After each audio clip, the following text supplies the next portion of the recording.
Life Talk. Hey, Cause this is Sports Life Talk. hey, You rock it with Sports Life Talk. Life Talk. Hot topics Yeah. with Sports Life Talk. So come and get you some Sports Life Talk. They let us in the game, now we calling the shots. Things will never be the same, so forget what you thought. Cause life without sports ain't nothing but talk. Go now, finally a show that makes your heart pound. Profound, wonder what's running up through your thoughts now. About to drown our podcast, that be watered down. Tell them clowns it's a new era, and it's starting now. 5 total strangers, the 5 Power Rangers, approaching Sports Life Talk from 5 different angles. Get ready for the change up. We done turned the flame up. The topics that we bring up, we about to blow this thing up. Yeah, let's get it cracking. KT the head coach and Miss Manhattan. Gemini Jones hold the throne, she be calling them out. Mr. United Surgeon B. Jones, the mouth of the South. From the cover athlete to the year of the week, we got what you need. We dropping what's hot in the streets, from copping new sneaks to locals popping, doing big things. When gossip and tea, let Kimberly pour you a dream. Sports Life Talk, who is them? Went from not listening and now you're tuning in. If you're feeling what you're hearing, tell a friend, tell a friend. Thank you for listening, let the show begin. Sports Life Talk, who is them? Went from not listening and now you're tuning in. If you're feeling what you're hearing, tell a friend, tell a friend. Thank you for listening, now let the show begin. Let's give a round of applause for the dopest podcast. Sports Life Talk. Turn it up. Tell a friend. The revolution has begun, and it will be televised. Let's go.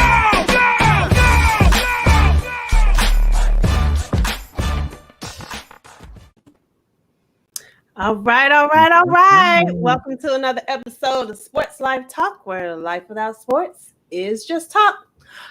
It is Wednesday, July 22nd. This is episode 53, entitled Advantage Ashe. SLT Nation, stand up and make some noise for your starting lineup.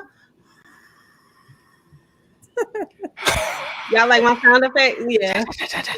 I love it, but not really. Shut up. So over here in the corner, always on my nerves, we have Coach KT. Get my Mary J. Blige on. All righty, enough of that. No, Mary J. Y'all crazy. And in the top middle, we have the one that gets on my nerves the mostest, B. Jones, Mr. Mouth of the South, Mr. Yeet, Mr. Level Up, it's levels, whatever. Oh, we Superman today. Oh, you just keep getting new names every week. I cannot. Then we have Mr. United Surge. Do you have another name this week, or you just No. Okay. Keeping it the same for the last 30 some odd years.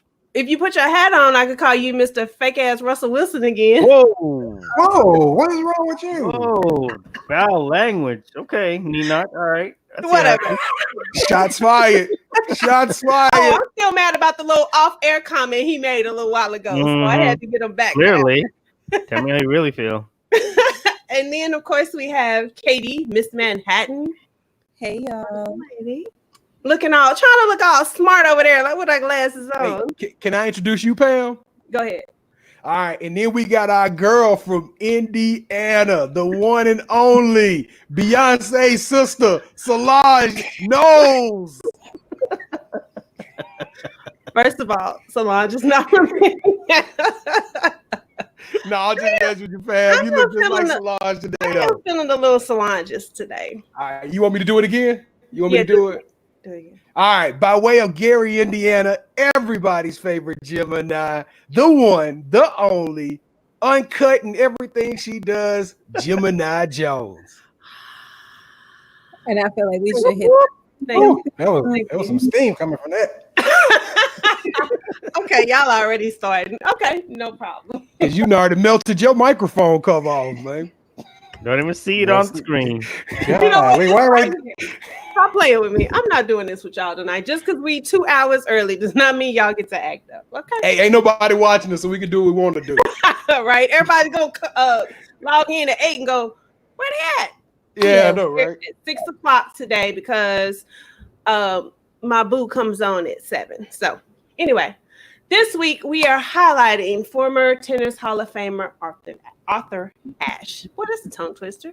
Katie, take it away. All right. Hopefully I don't get too tongue twisted. All right. So Arthur Ashe picked up his first tennis racket at the age of 7 and played consistently. He soon caught the eye of Dr. Robert Walter Johnson Jr., a tennis coach from Lynchburg, Virginia, who was a very active coach in the Black tennis community. In his first tournament, Ashe reached the Junior National Championships. This led him to move to St. Louis to work closely with another coach.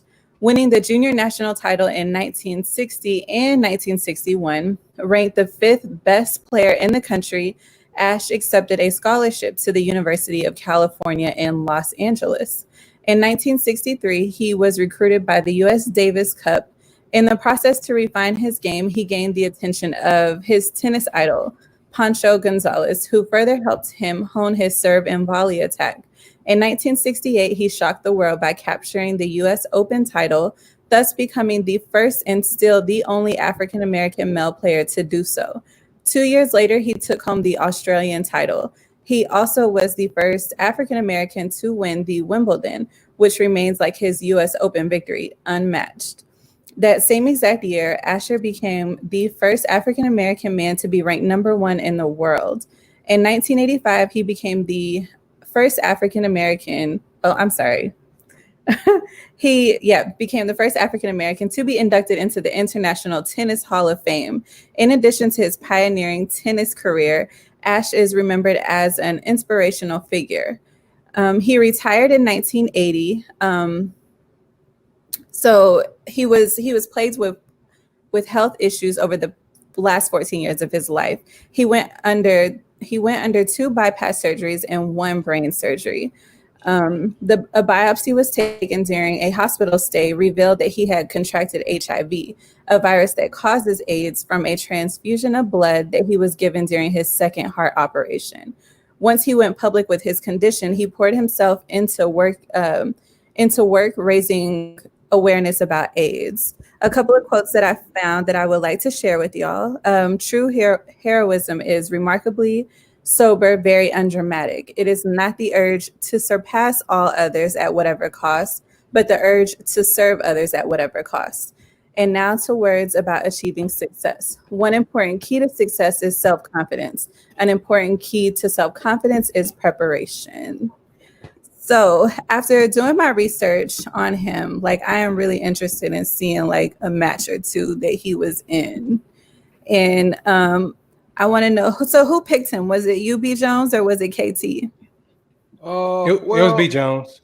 Yeah, I was about to say, I guess I picked him, but we kind of have a crate full of these players that play in sports that don't have numbers. And I looked at the number 53 and it was like Don Drysdale. Nothing really stood off the charts unless you were going to get some half-named player in the NFL. You don't want Bill Romanowski? No, I didn't want Bill Romanowski. And so off Ashe, we had been kind of knocking on this door a couple of times in the past, and we chose Muhammad Ali and I think somebody else. So this was the perfect time to get him in there at number 53. So I grew up watching Arthur Ashe like towards the latter part of his career. I mean, it was much, much latter part of his career. So I don't remember really anything of it, but he was a bad boy, Pam. I mean, KD, he was really good. Well, I knew that he had the HIV virus or whatever, but I didn't know that he got it from a transfusion. Yeah. That's one thing I didn't know. And honestly, Kev, that's what I knew about him most too. I really only knew mostly about Arthur Ashe from the AIDS side of it because it was so brand new. I didn't really know about him on the tennis courts and how good he was. And do y'all know anything about transfusions? Like, do y'all know if they test them before they take them, or back then was it not one of those? I think back then it was the virus was so new, they didn't know anything really about it. And so, hey, Elena. And so they didn't test back then for it. So I don't know if they do now, but I know back then it was brand new. And on top of that, Pam, I'm almost willing to say that they probably didn't have the proper protocol for handling blood and stuff like that at that time. Right. I'm only trying to imagine in my head how chaotic that whole blood transfusion situation would have been with taking other people's bloods and giving it to them back when technology and you didn't have IBM computers registering people's blood and putting it all in categories and stuff like that. I'm just probably somebody by hand was doing that kind of stuff. So A lot of room for error. Yeah, I actually didn't know who Arthur Ashe was until ESPN started doing the Arthur Ashe Courage Award during the ESPYs a while back. But they started sharing insights on a lot of stuff. They showed a lot of some brief interviews and highlights of his career and stuff. And then obviously what he had to go through was the main reason, and overcame a lot of obstacles. And so, I think when it comes to having the Courage Award, it just goes hand in hand, and it's like a perfect person to have that, attributed to, for sure. For sure, man. Okay. B. Jones, do you have an Arthur Ashe tribute? Yeah. So we talking about how bad Arthur Ashe was with his bad Ash. He was also See what you did there. All right, Arthur Ashe was able to pull the shocker heard around the world when he actually went into London. And if you don't know anything about Wimbledon, it is literally the most prestigious tennis tournament of them all. And he went against, at the time, Jimmy Connors, who was ranked number 1. And I actually had to look into this, and come to find out they had a little greasy going against them. They were mad at each other. I think James Connors had a lawsuit of $5 million against Arthur Ashe before the match was played, because Ashe was the head of the tennis, the CBA, the head of the players union. And so it was a real nasty thing, but this was the first time they had an All-American final, and Ashe pulled it off and defeated Jimmy Connors at Wimbledon, if you want some Arthur Ashe facts, all right? But here's my question for you guys. Ashe wasn't the first African-American athlete to win the Wimbledon trophy. So for a free t-shirt, run to our website, www.sportslifetalk.com, and answer this question first, and you'll be able to look just like the crew. Give me the name of the first African-American tennis player to win the Wimbledon trophy. Serena Williams. Well, I'm going to tell you this. Serena didn't win it because her sister beat her first. So, and they came a long time after Arthur Ashe, but, just throwing stuff out there, y'all. Sorry. All right. So moving on to our local life segment. Serge, what do you have for us this week? Man, we got the double the trouble, I guess you could say, with our local life athlete. We have Fort Worth All Saints twins, Tommy Brockermeyer and James Brockermeyer, who have committed to Alabama. The brothers are highly touted, obviously, here in B. Jones. Highly touted Tommy. The brother Tommy Brockermeyer is the number 1 air recruit here in Dallas, and James is number 18. And they got a lineage of family people who obviously went to Texas, and they also got recruited by Texas and many other schools. But at the end of the day, I think it was kind of when one committed to Alabama, the other one wanted to join. They're both offensive linemen. One's a tackle and one's a center. And it's just great to see, obviously, for being local, even though they're going to Alabama, which I don't really care as much as I guess B. Jones would, because he's gonna have to be blocking those D linemen from LSU year in, year out. But kudos to these guys to being able to go to a high power school and obviously gonna be able to compete for a championship every year that they are attending the school. So big ups to them for sure. Gotcha. And local business. And the local business we have right here in our own, well, I guess it would be backyard for Pam. Yeah. In Plano, Texas. Yeah, it's in your backyard, Pam. Yeah, go ahead with this one, because I'm about to get on somebody. Go ahead. Okay. Uni Sushi is a local business. And, we obviously, whenever we shout out, business and stuff like that, we usually just don't, randomly just pick and choose one and, just Googling off the internet, So I know it was actually recently visited by our own Miss KD. So if you want to kind of go into a little more detail and share your experience. Yes. So last night I was craving some sushi and I was in the area. So I stopped. I actually Googled just sushi near me. So the first place that I went to, it said that their hours were 10 p.m. and it was like 9:01. I pulled up and they were closed. So then I searched another spot, and this is how I found the Uni Sushi Plano, or Uni Sushi in Plano. So it's actually downtown Plano. Y'all, I didn't know that downtown Plano is like a whole vibe. Like, it's super vibey. So I pulled up to this place. I don't really eat sushi. I'm really, really new to sushi. So I asked the dude, what did he recommend? I'm not really into the raw sushi, so I just got the tempura rolls. So if y'all are ever in the area, if y'all are ever in Plano, I ordered the JC roll. And it's funny because I thought the dude said Jay-Z. And I was like, why are y'all naming a sushi roll after Jay-Z? But it's actually JC. The JC roll, and then I also ordered the popcorn lobster roll.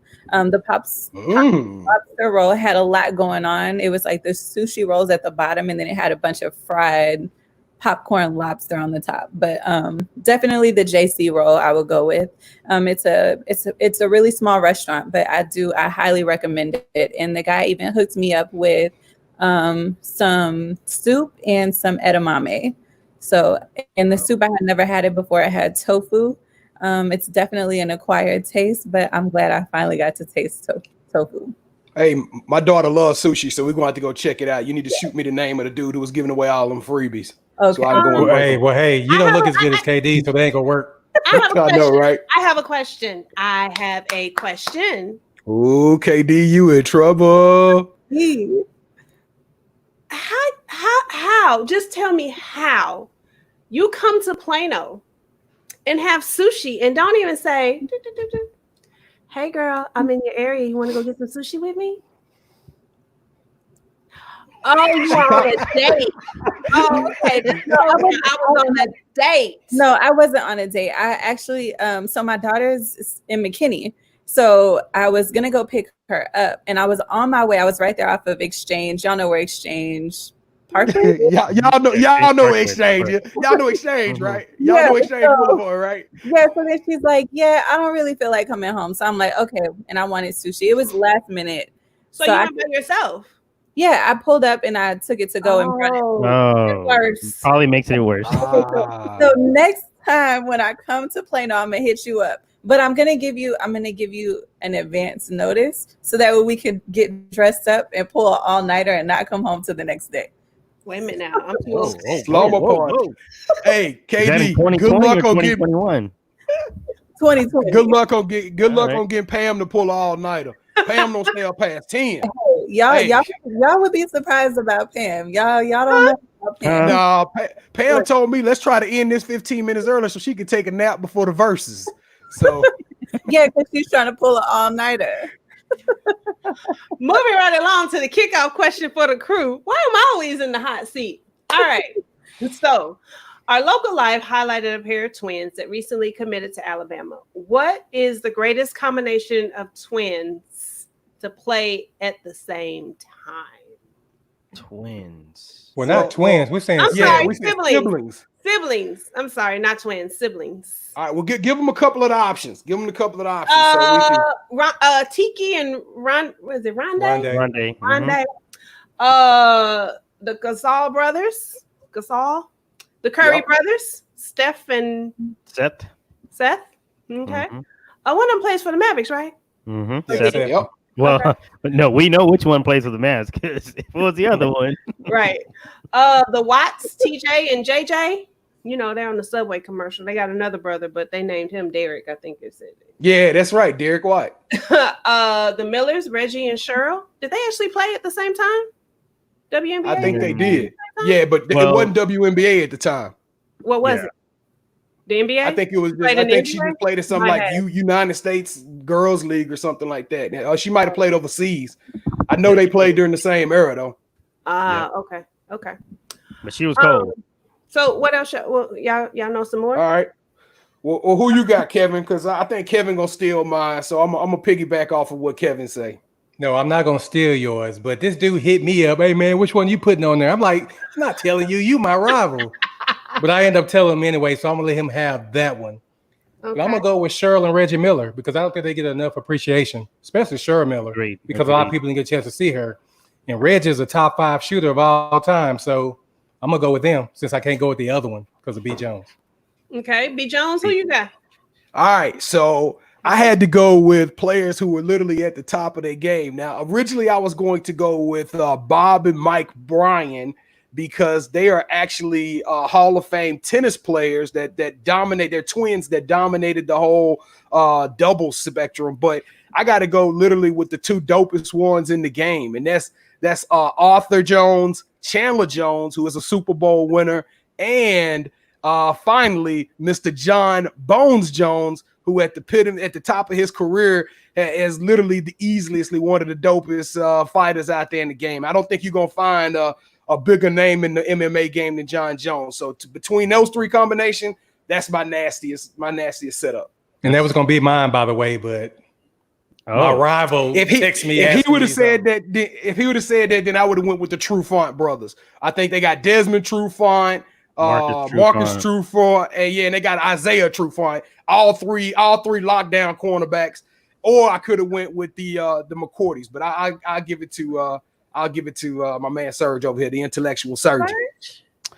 Well, I'm gonna be a little homer here because he's obviously my favorite player and why I fell in love with the Colts. So I'm gonna have to go with Peyton and Eli Manning. I think if you look at, obviously each of them have 2 Super Bowls. The accomplishments that they have, obviously Eli being with just only 1 team its entire career, and Peyton Manning probably would have ended up only been with 1 team his entire career too if he wasn't for the neck injury he had. But obviously some of the stats that those guys have put up, and with especially Peyton holding a lot of records, which probably obviously will get broken by Drew Brees, but at least at the time that he did have them. And Eli, hey, nobody else was able to beat Tom Brady in those 2 Super Bowls, especially the one in 2007 when they were perfect, and they were the only team to obviously beat them. So I'm gonna go with the Manning brothers. Katie, who you got? Yeah, so I was actually going to go with the Manning brothers too because they're from New Orleans. They also went to the same school that Odell Beckham went to. And then just like Serge just said, high school, they went to the same high school. Why are you shaking your head, KT? Because I'm trying, just keep going. I'm hoping just go. Okay, yeah, so they went to the same high school as Odell, that's my favorite player. And then I was going to say one more thing. Oh, and then like he said, they have championships with the NFL teams that they both play for. But then you also have, and then for the women, you have, Venus and Serena Williams. So I think it's dope. I think it's dope for you to be under the same roof and, playing the same sport and getting, winning those championships. That is super dope to me. I'm trying to get my boys out here to do something. All they want to do is play video games all damn day. So hey, you can get paid with that too, bro. Yeah. I have a question. How come none of y'all mentioned the greatest siblings to do it? The Von Erichs? Those are good. Yeah. The Ball brothers. No. Alonzo. Hey, Alejandro. Alex, whatever their names are. Y'all didn't bring Jello, Big Ball, and Zoe. Yeah, Zoe, Mello, and Wow. Jello. That was a good one, Pam. I got to give you that one. I was like, where is she going with this? Hey, before we move on though, shout out to Coach. He said the Alomars, and I thought about doing the Alomars, and Coach, I actually thought about the Molinas. I thought about the Molinas too. Yeah, with Benji and his brothers, but I didn't think. I thought Benji was the only one that was really cold. Yadier, you know what? I forgot about Yadier. Yadier was actually pretty good too. Yeah, he's the one that played for the Cardinals, right? Yadier? Yeah, that's right. He played for the Cardinals. So that family should be mentioned when you come to baseball royalty. The Alomars are good too. That was a good selection there. So with the Ball brothers. Anyway, hey, Pam, Corey Livingston online said no. No, Pam. I know. I saw it. No, just no. All right, so let's move on to our first topic because we got to move this right along because my boo's waiting on me. He in the studio right now. Who is your boo? Why don't you tell about who your boo is? DMX. He's gonna jump when I'm all gone. It was Kimberly, Pamela, Letitia. My name was not mentioned. My feelings were hurt. Pam, so what song are you most excited about tonight? What song is going to get you grooving when DMX turn it on? Yeah, what song is it? Or wait, y'all know what? Wait. We're gonna save this for the Manhattan Project. Yeah, all right. Well, I know what song I'm going with, and Serge is just whatever. spitting it. Anyway, the NBA bubble is in full effect. There were 0 cases found in the initial testing. So it looks like basketball is back and we will be possibly getting a season. So what is this bubble? Do I need to go into the bubble to watch the games? Is it like, oh, y'all know on SpongeBob, Sandy lives in a bubble? Why are we still talking about SpongeBob? We just got a second time we talk about SpongeBob was banned from the show. That is terrible. Kevin, but give her credit. She is trying to find some way to relate basketball to her own personal life. She a SpongeBob fan, and so she putting it together. Hey, let's let her go through her process. Hey, rival. Let her go through her process. Rival guy. That is great. I'm glad she's doing that, bringing that personal thing to it. First of all, I'm the host, so be quiet. Exactly. Oh, and he better put some spec on my name. You're a rival. Hey man, who rival guy? Hey, what's funny? Right. What's funny? He ain't talked to me since then. Neither he ain't said nothing to me, nothing in text message or nothing. So he a little salty about that. Whatever. KD, are you gonna holler at your rival? Hey, what you wearing tonight? No, you just gonna wear what you wear. Y'all match it? Y'all trying to match? Is that what it is? He want to dress like you? No, I ain't going that far. Oh, okay. All right. So this bubble, what does this bubble look like? Hey Mo. I'm sorry. Hey Mo. Anybody want to take the turn? You go ahead, Serge. Well, go ahead, sir. Tell me about this bubble. So the bubble, obviously, I think when we compare NBA to any other sports, when it comes to innovation and coming up with the best protocols for even before COVID, I think NBA definitely what everything that they put together with like 110 page protocols and stuff for players and team members and things like that.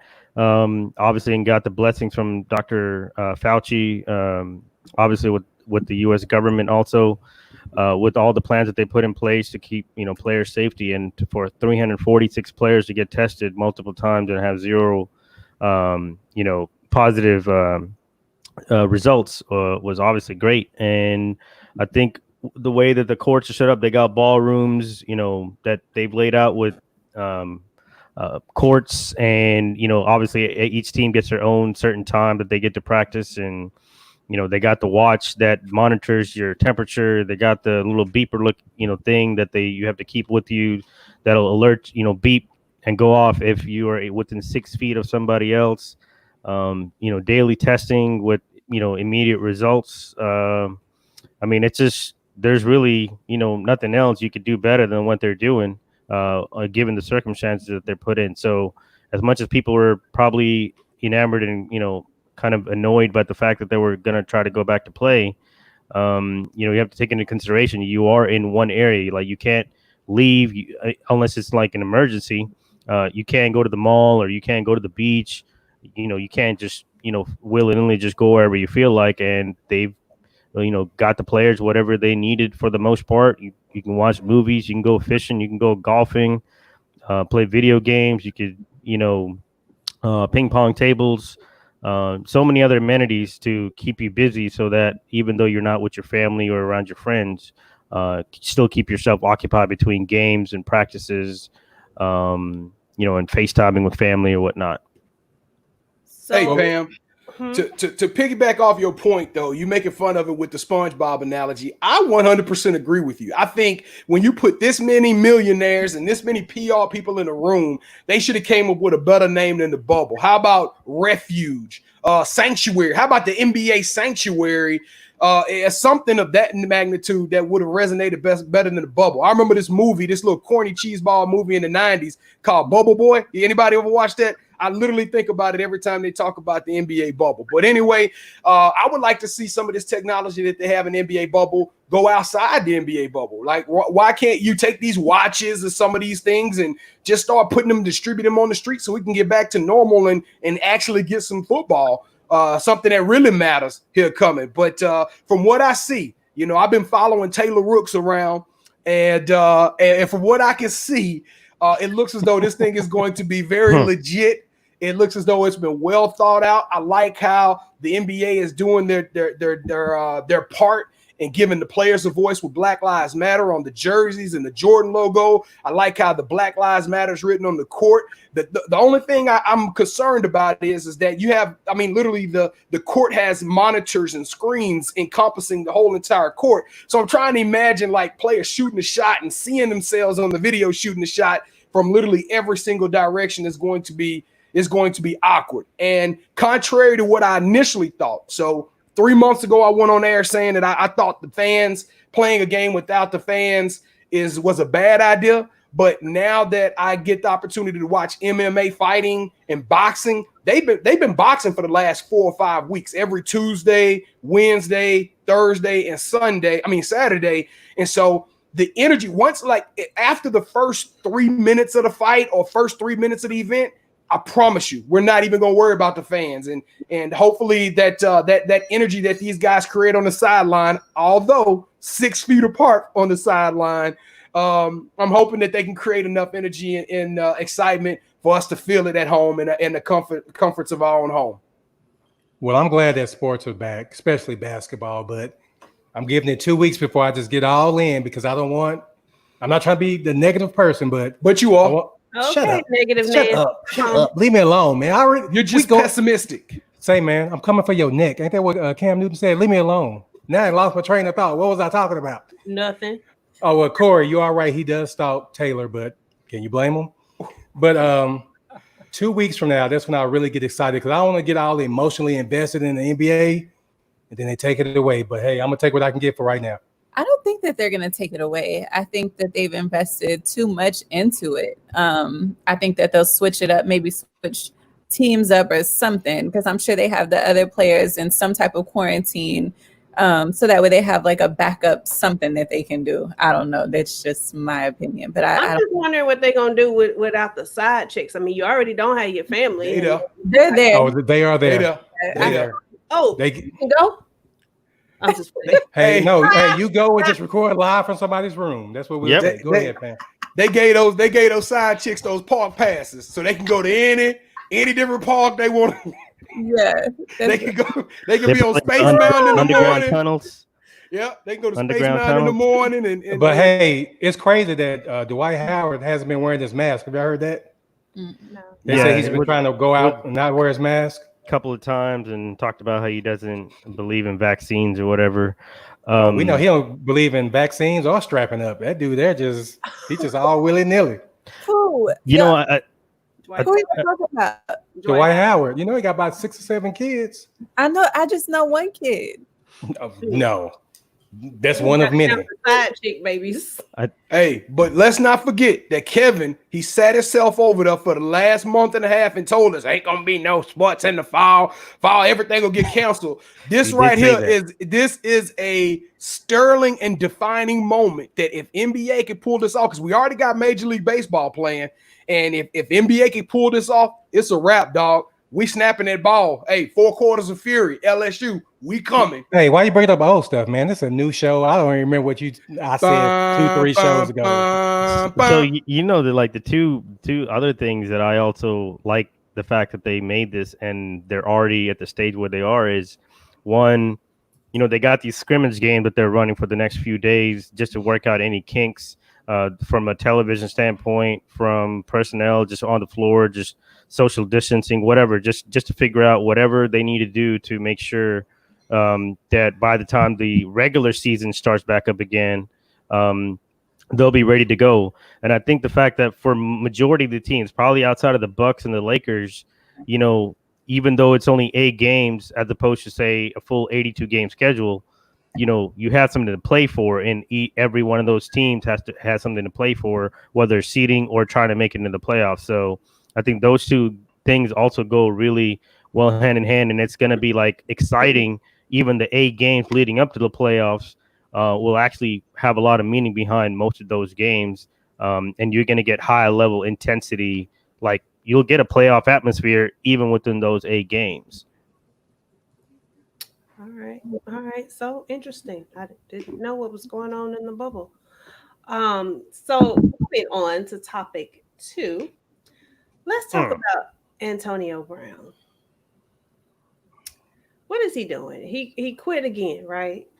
Yeah, it's like his third time retiring, ain't it? Yeah. So my question, well, I know that there was some articles that were that I saw on social media that Seattle was doing their research on him, and I guess was possibly interested. So they were doing all the talk behind how good him and Russell Wilson would be, and then like a day later, it's like he announced retirement. So what is he doing, y'all? I think he got some mental issues, just like the other dude that we're not going to talk about because it has to do with politics. Some. Oh, okay.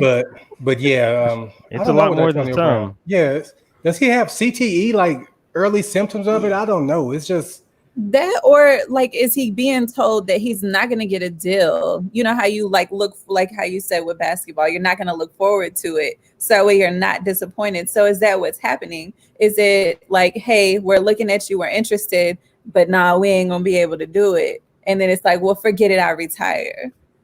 Well, yeah, I'm gonna think put it to you this way. Money is for sure. Go ahead, B. Jones.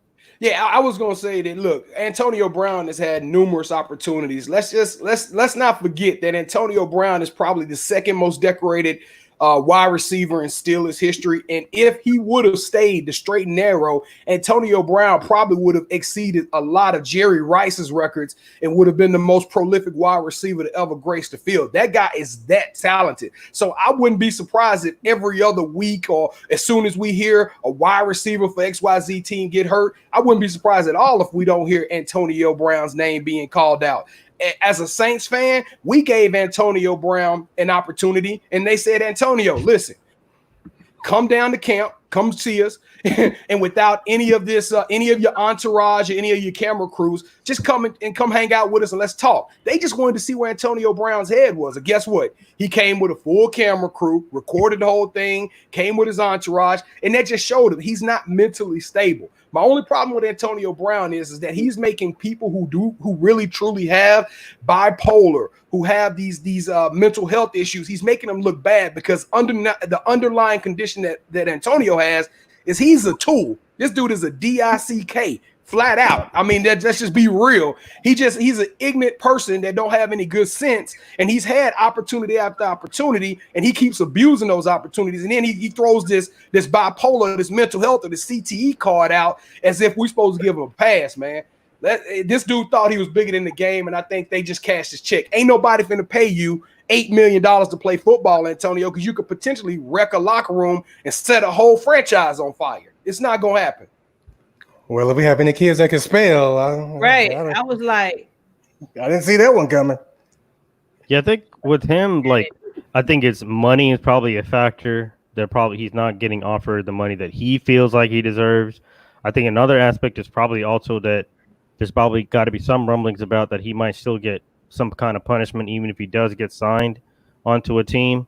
And, and knowing him, and he's a marketing guy, strategy guy. So he could be just knowing that he is going to get signed. He just wanting to be back in the news by announcing a retirement and then, hey, but I always made sure to stay in shape because that's what I do. And then I don't even think it'll take an injury for somebody to probably sign him. But you would definitely hear his name being the first on the list as soon as that happens. So I wouldn't give him another chance because I don't know, man. It's just too risky for me. It's just too much distraction with everything that he brings. If he couldn't be sane when he was with the Patriots, I just don't know what other team you could be sane with. Hey, and on top of that, Serge, you just touched on a good point. How is the NFL going to allow this guy to come in and say he's not suspended, he's not going through any type of treatments with the way he's been behaving over the past year and a half? I mean, he has showed us that he is reckless at the highest level. So the NFL is going to have to sit him down at least for 6 to 8 games. I can't see any type of consequence less than 6 to 8 games based off of what we've seen out of him. I mean, he's broken all kind of protocol and SOPs. Yeah. All right. Well, hopefully, he can pull it together and come back and be all he has the potential to be. But we'll just have to see how that goes. All right, so B Jones, it's that time. It's that time. Time for the drop. All right, I'm gonna rush through this one because I know the girls got some stuff for y'all today, and then I know Pam is trying to get off here, so she threatened me pre-head about talking and being long-winded. So we got a couple of really cool exclusive drops this weekend with the Jordan brand. I was told that I don't show the women enough love, and so this is the prime opportunity for me to do so. This weekend, the women's Air Jordan 4, which is a retro brand, came out with the off-white sales. This is going to be probably one of the dopest exclusives I've seen of the year. This shoe will probably retail right at $200, but will resell in the aftermarket for probably $2,000 to $2,500.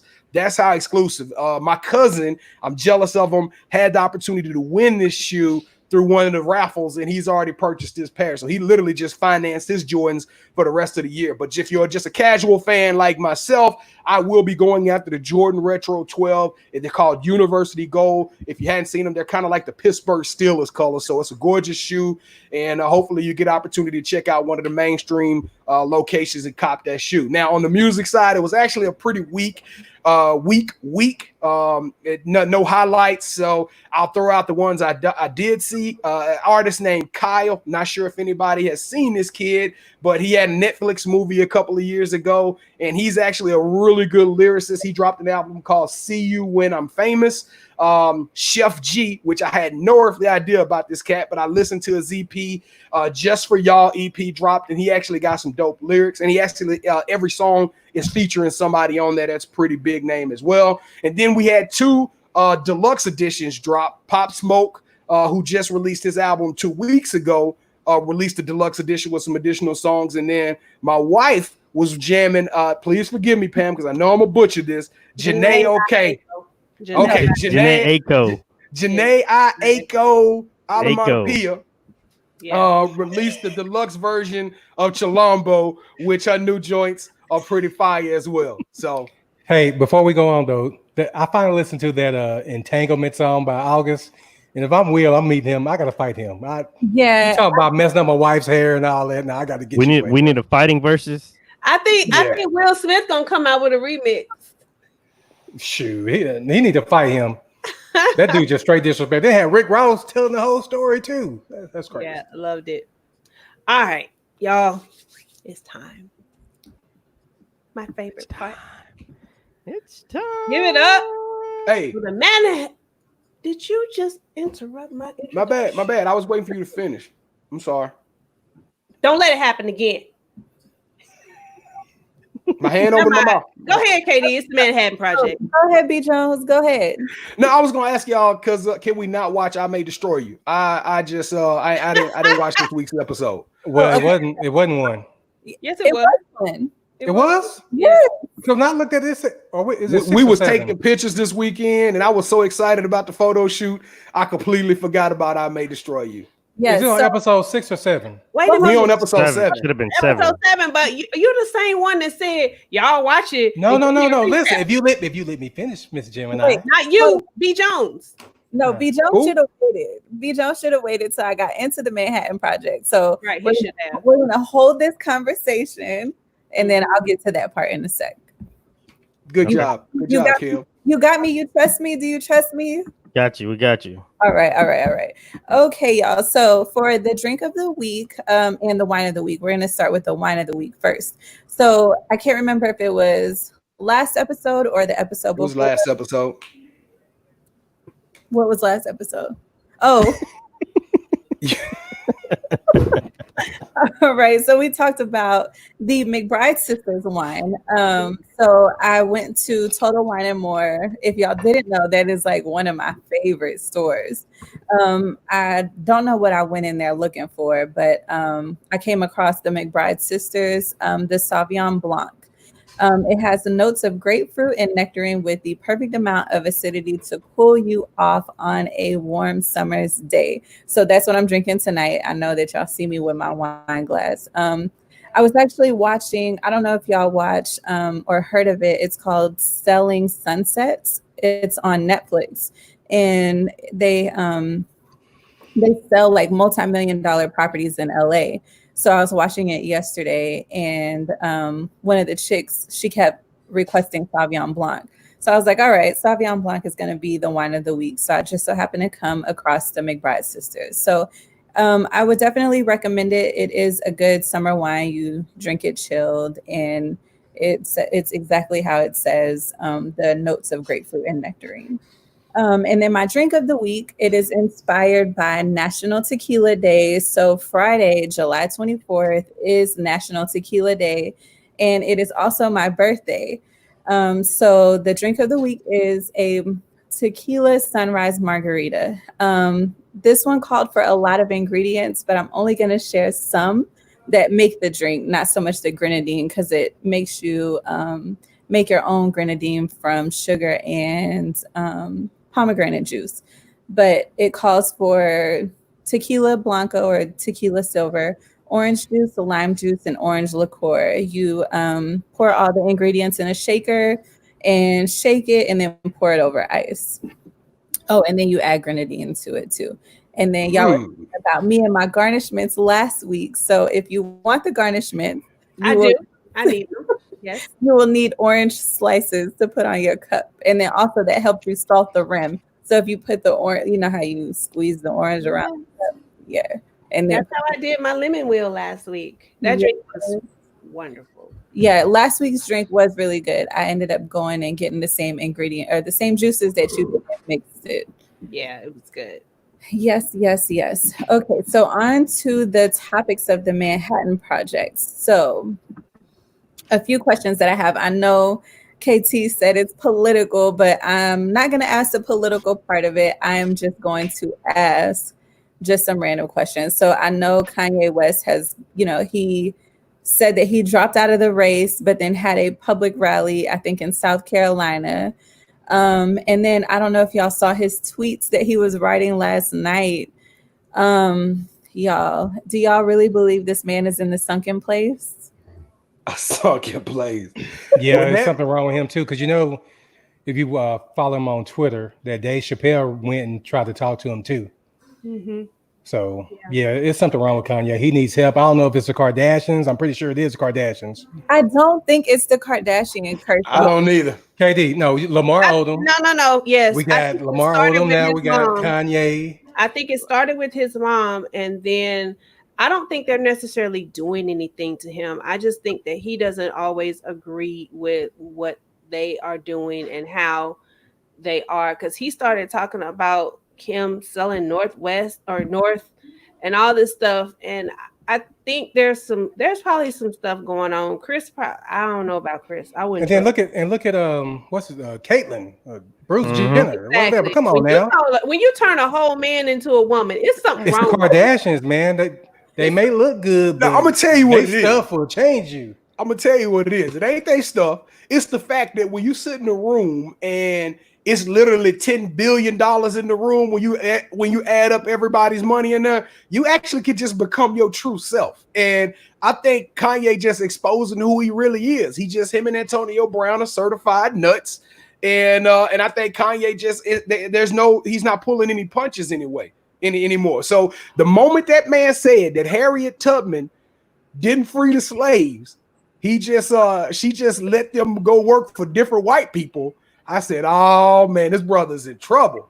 This brother is definitely out there. And then not only that comment, but the personal comment that he had mentioned about aborting baby Northwest, even if that was what y'all were going to do between, like, if, we're together, this is something that's supposed to stay within the household between me and you. Why are we sharing this information at a rally for the public, for everybody? I don't get it. Under any circumstances, you shouldn't have been divulging that information. And because when I look back, it's for me, I don't think it's the sole reason is the Kardashians, but I do believe it's a big part of it, because once upon a time when Kanye came out, obviously when we first started enjoying his music and things like that, he's done interviews on BET, MTV. Like, we didn't see any signs of any of these issues happening.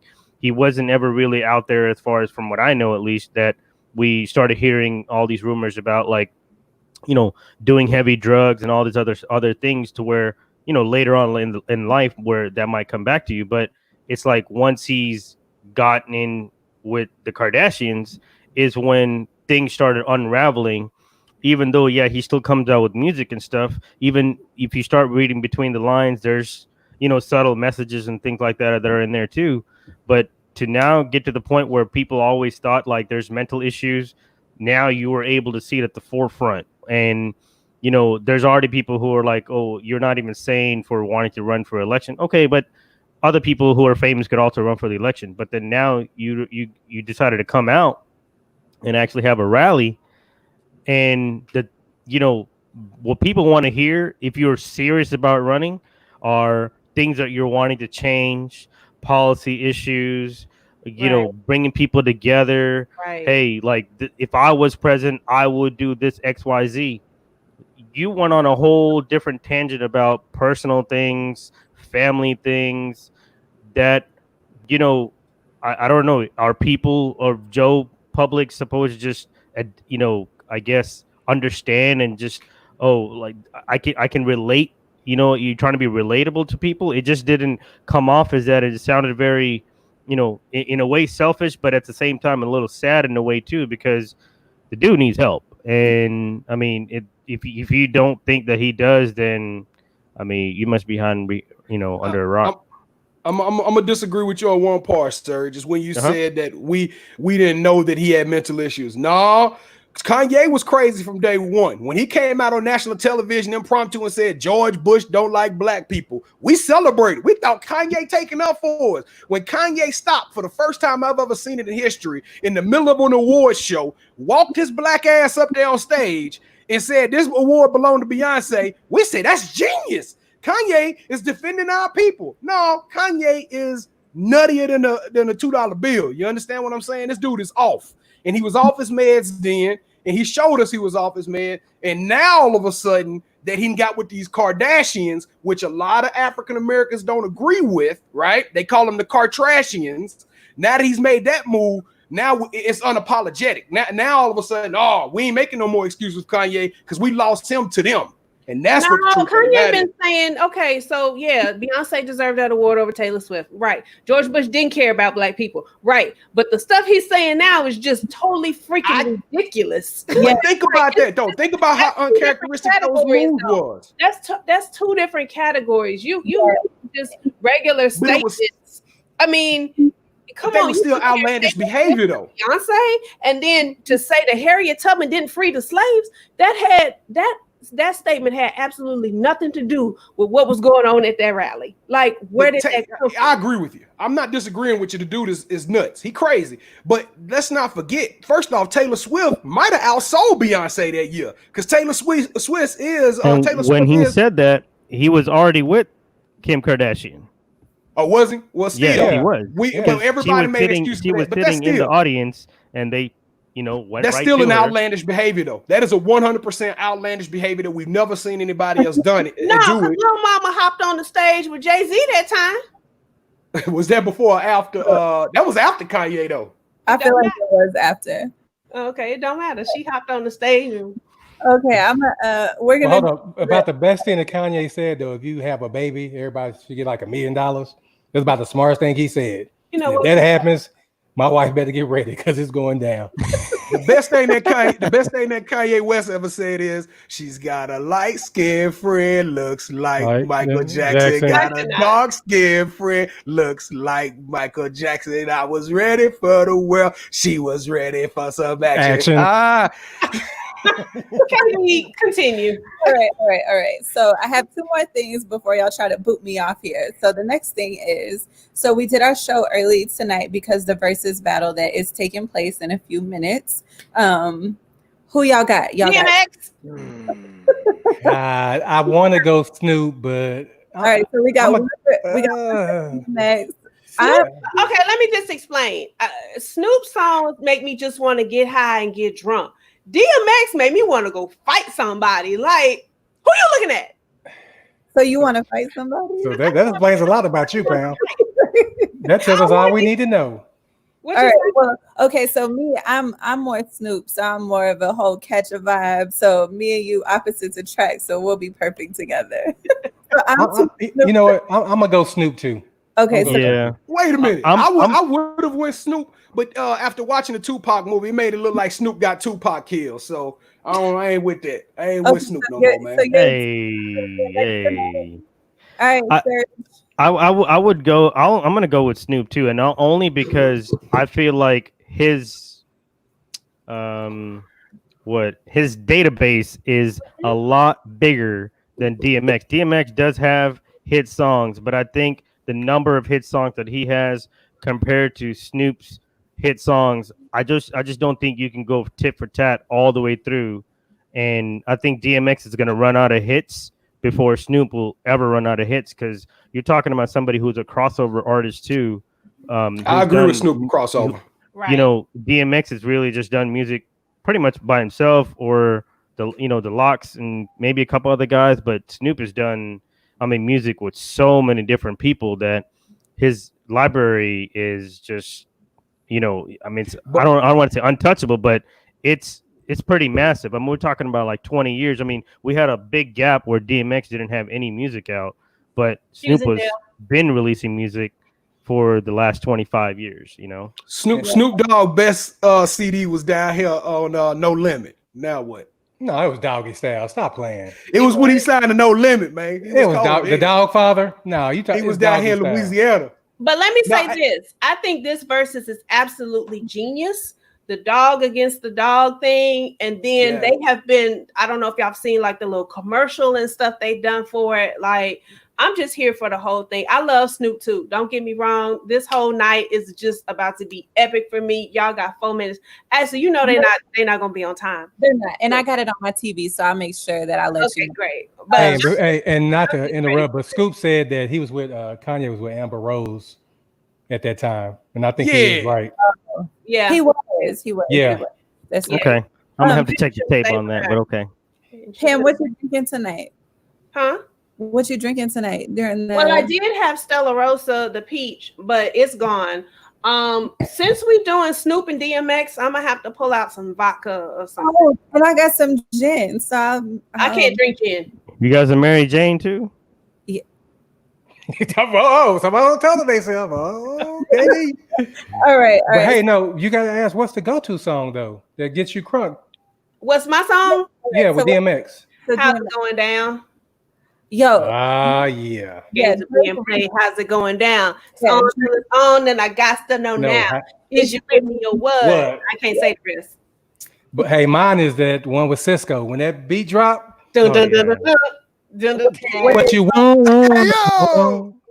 Really want? What these? Lena, what these girls want? Pam, you know I'll sing in public. I just didn't do it that one time for Serge's birthday. Hey, but in all fairness, though, a lot of these tracks that y'all giving Snoop credit for are with Pharrell or with Dr. Dre or with these other artists. I'm just saying, Snoop by himself can't go like DMX. I've seen some freestyles from DMX. The dude is ultra talented, and I don't think his music career I hope he personified how dope he was. He prays before the verses start, because if he prays, then it's gonna be on. Because he got that voice, and he just. I don't know if God's hearing them. Flesh of my flesh, blood of my blood. Hey, but Pam, that's what I'm most excited about. See, I never watched the verses until we saw Jada versus Fab, and then we literally watched Jadakiss get drunk. We're live on national television, so I'm wondering if Snoop just gonna roll one up right there in the studio. But DMX more than one, so he can't do nothing. So he gonna be in his natural. I'm gonna have to send y'all the video when I was at the concert, but yeah, I'm really excited about it. It's gonna be more than one or two or three. Serge, what was your song? For DMX or Snoop? Who are you going for? You're going for Snoop. Can't really not go with Nothing But a G Thing. That's just all-time classic right there. I was gonna say Nothing But a G Thing. I also like Beautiful with him and Pharrell, and then there's another song with him and Pharrell called That Girl, but nobody probably knows about it. But don't forget, DMX had those hits with Aaliyah. Oh yeah, you're right. No, Rough Riders Anthem, Get It on the Floor. Yeah. I'm ready. And you got to remember, the rules to this thing is they go 20 versus 20. So they go 20 rounds. And so I think it's going to be closer than most things. I think this is going to be what DJ plays, what song at the appropriate time. And that's what we're going to see come on top. Yep. So I'm excited to see the setup. I'm excited for tonight. So I'm going to be drinking. Y'all hit me up. Let's chat about it. So my last topic of the night is Tyreek Hill, and that's his name, right? Tyreek Hill, his name, and T.O. They went toe to toe, y'all. Before I ask the men questions, Pam, I cannot believe you have not seen this video because T.O. How old is T.O.? My 46. Yo, that man's body. T.O. always been fine. No, but like in this video, I don't know what it is. Stepped it up another notch. Man, he needs to share the secrets because that body. Oh, let's have a moment of silence for the body. Hey, T.O. might not be able to play NFL football, but I'm damn so sure he could have played in that XFL. Hey, he was moving. A 4-4? Hey, he was unreal with it. Pretty ridiculous. And Tyreek Hill showed me, literally, y'all saw the video where T.O. was like 10 yards in front of him. Yep. And Tyreek barely lost to him. Tyreek showed me that's exactly why Kansas City let him beat his wife and still let him put on them pads and play football. That boy is ignorant fast. Is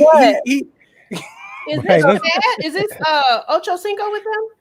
No, Ocho Cinco probably just put the money up. Yeah, let me send you the video. I'll send you the video. Yeah, but hey, let's talk about that third guy. That dude there just. Oh no, I got the video. Oh no. Hey, people didn't see this video of Ocho Cinco. Ocho Cinco got a video of him on a treadmill tracking at 23 miles per hour. So that's sprinter speed. So you can get 23 miles per hour. Who won? Tyreek Hill. So. Okay, so that's gonna be me, and then T.O. is gonna be KT. Nobody believes you, man. Tyreek Hill is one fast mother. You know what, man? That dude is. He should have been 100 on Madden, not 99. Yeah, he a whole different level of speed, man. We'll talk about that next show. About that. He don't look back speed. That boy there is moving. What? Yeah, so no, that ain't working. So if y'all were just as in shape as T.O., what is a player that, and y'all were about his age, what player would y'all want to go toe to toe with? What, as a race? Yeah, like just for fun. Vince Wilfork. I could probably beat Vince. Deion Sanders. Okay.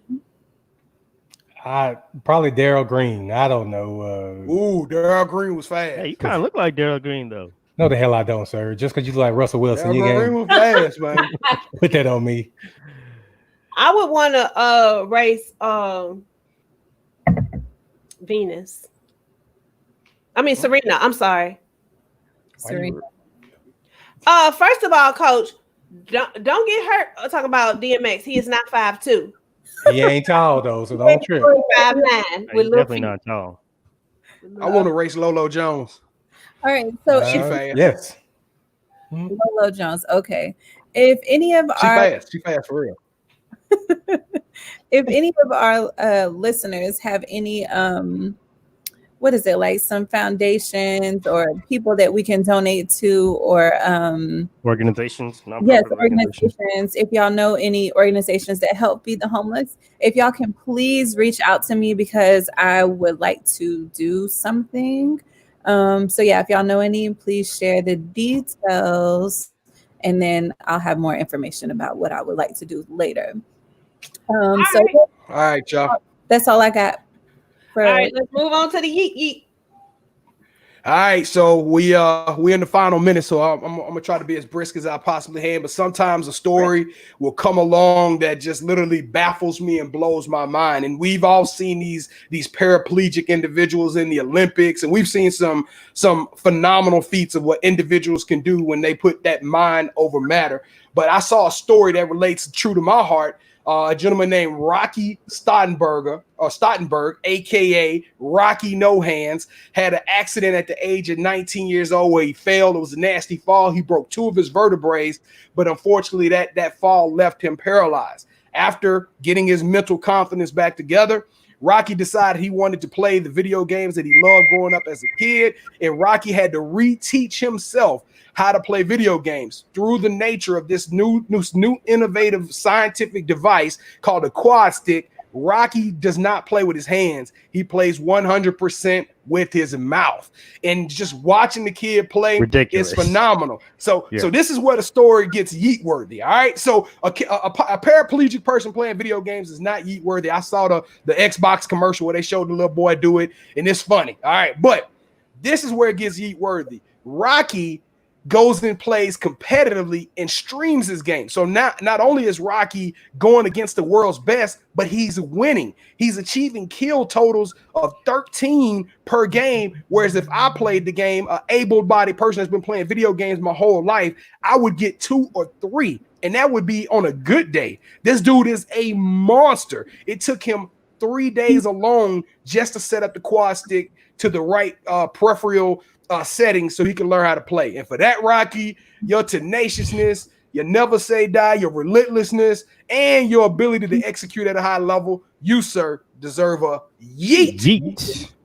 Big time, man. Like I watched the video too, him playing Call of Duty to get 13 kills. I mean, I think the most I've ever gotten is like 5. And Call of Duty. I won't get 13 ever. So that ain't gonna happen. And you got 2 hands, bro. You got 2 hands. I know. Everything's working functionally just fine, but there's just no way. And I mean, I don't really know too many people personally that are, I mean, I know guys who are better than me at Call of Duty, but they ain't getting no 13 kills. So yeah, anything above 9 is amazing, truly amazing, honestly. Yeah, he a beast. You're on mute. We can't hear you, Pam. Sorry. All right, so that's gonna wrap up our show. Quick shout out to my boy, Mr. Jones. No relation. It's his birthday today. Happy birthday. Ain't saying no names though. Hey, and shout out to these 4 beautiful people that are surrounding me right now. We got to hang out on Saturday for the first time in probably 5 months. And we took the photo shoot, which I thought just came out magnificent. It was a great photo shoot, and we had a good time, even though it was hot. So I just want to send a shout out to y'all. That's right. T. My daughter and my son took a gazillion pictures, and they did a really good job. My son kept saying, "Am I getting paid for this?" No. Shout out to all the fans that came to check us out at the Star too. Absolutely. Hey, shout out to Jordan Jones, because we just did a podcast with him. We did a show, and also we're doing one with Lifers District tomorrow. And a big shout out to our own Miss Manhattan, because her birthday is on Friday. So call you Friday and sing to you. Yes, please do. And then also I want to give a shout out to my hairstylist. I got my hair done. She always takes care of me, and I love her so much. So Lita, I see you, girl. You looking forward to turning 30? I'll be 31 this year. Going into the 30s now. KT, how long ago was it when you were 30? I almost said something. God. Hey, Solange, tell us what really happened on the elevator. What really happened, or why did it happen on the elevator? Like, what occurred to show out on the elevator? So what happened was I was defending my sister because Jay-Z was in there acting up and flirting with that little Rachel girl. And she wasn't going to say nothing, so I had to say something. Becky with the good hair? Becky with the good hair? Good hair, yeah. So I had to let him know, we don't play that in the Knowles family. Yo, but shout out to Becky with the good hair, because we kind of got some good music because of Becky with the good hair. We did. I don't know if they, in hindsight, I don't know if they want that. That was a lot of stress they probably went through with all of that. So I don't know. And didn't win a Grammy, damn it. So, all right, y'all. Well, thank you for joining us early, everybody. Coach, Scoop, Corey, Mo, Elena, Kelly J, Mo. Oh, you already said Mo. Brenda, Letitia, my name, LaShawn. Daryl was there. About 3 Kims. Latoya. Shout out to D Mo if he's still in the building, and also shout out to Sneak if he's watching tonight. All right. Okay. All right. All right, y'all. So that concludes our show for right now. I gotta go because I gotta go get my shirt on and get my lip gloss popping and everything. So we will see y'all next week. We'll be back to normal hours next week. But thank y'all for joining us. And mwah, mwah, mwah, mwah.